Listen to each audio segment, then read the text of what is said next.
Հանուն Հոր և Որդու և Հոգու Սրբո, ամեն։ Օրվա հոգսը բավ է օրվա համար, վաղվա մասին հոգ մի արեք, այսպես է ասում մեր Տերը Հիսուս Քրիստոս։ Եվ այս մասին մի հետաքրքիր առակ պատմություն եմ ուզում ներկայացնել ձեզ։ Մի թագավոր է լինում, որ սիրում է աղքատիկ զգեստների տակ ծպտված շրջել իր երկրի քաղաքացիների մեջ։ Եվ այդպես զգեստափոխված աղքատի զգեստներով ման էր գալիս, ուշ ժամի տեսնում է մի հեռավոր, մի անկյունում մի խրճիթ է։ Դուռը թակում է, ներս է մտնում, տանտերը մեկ հոգի էր ընդամենը, ընտանիք չուներ։ Եվ սիրով ընդունում է, ասում է, ես շատ բան չունեմ, բայց իմ օրվա հացը կբավարարի թե ինձ և թե քեզ։ Եվ այդպես ճաշակում են, Աստծուն փառք են տալիս, և թագավորը հարցնում է, ասում է, ինչպես ես ապրում։ Ասում է, ես կոշկակար եմ, շրջում եմ քաղաքում և ովքեր իրենց հնամաշ կոշիկներն ուզում են վերանորոգել, վերանորոգում եմ, օրվա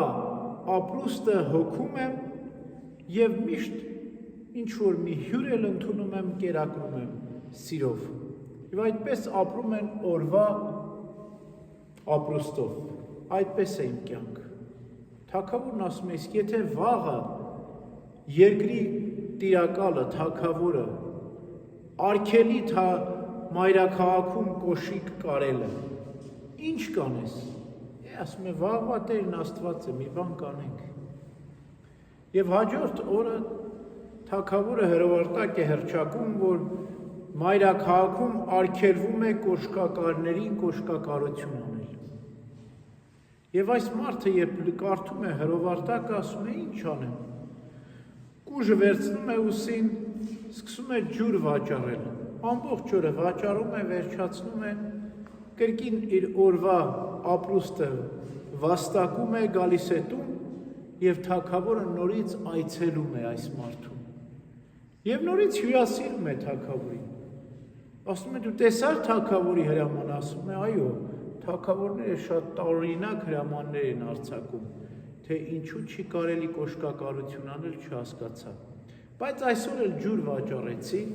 և իմ օրվա ապրուստը հոգացի։ Եվ քեզ էլ կհյուրասիրեմ։ Ասում է, իսկ եթե վաղը թագավորն արգելի ջրի վաճառքը քաղաքում, ինչ կանես։ Վաղվա Տերն Աստված է։ Եվ իրապես թագավորը հաջորդ օրը հրովարտակ է հռչակում, որ քաղաքում արգելվում է ջուր վաճառել։ Եթե ոչ թագավորական թույլտվությամբ։ Իսկ այդ մարդն էլ մտածում է, ինչ անի, գնում է անտառից փայտ է կտրում, կույտ անում է և սկսում է փայտ վաճառել։ Եվ կրկին օրվա ապրուստը հոգում է և գալիս է տուն, երեկոյան թագավորը նորից այցելում է նրան և ասում է, ինչպես այսօր հաց վաստակեցիր։ Դու ասում է, թագավորն արգել ես ջուրը վաճառել, ես էլ փայտ վաճառեցի։ Եվ այդպես քեզ էլ կհյուրասիրեմ։ Ասում է, ինչ կանես, եթե թագավորը քեզ բանտ նետի։ Վաղը, վաղվա Տերն Աստված է։ Եվ այդպես, երբ այս մարդը կրկին դուրս է գալիս, իր փայտերը վաճառելու, թագավորի զորահրամանատարը գալիս է նրան ձերբակալում է, ասում է, արի, դու պետք է գնաս բանտում, պահակություն անես։ Սուրն էլ տալիս է, ասում է, ձեռքիդ պահի այս սուրը, որպեսզի պահակություն անես, հանկարծ բանտարկյալները չփախչեն։ Ամբողջ օրը պահակություն է անում, երբ օրը վերջանում է, ասում է, այսօր ոչինչ չվաստակեցի, ինչ պետք է անեմ, ես և ինձ եկած հյուրը սոված կմնանք։ Վերցնում է զորահրամանատիրի տված սուրը վաճառում է, դրամը գնում է ապրուստի իր կարիքները հոգում է, վերադառնում է տուն։ Եվ քանի որ փայլուն վարպետ էր հյուսներ, նույն թրի տեսքով, նույն չափերով մի փայտի սուր է պատրաստում և դնում է պատյանի մեջ։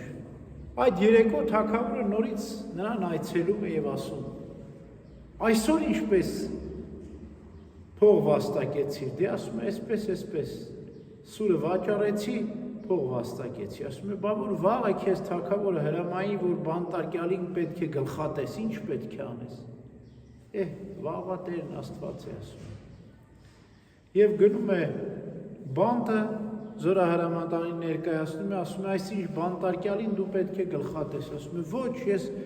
Աստծուն հավատում եմ և չեմ սպանի անարդար մարդու, անարդար վճիռ չեմ կայացնի, արդար մարդուն չեմ սպանի, կսպանես, ասում է։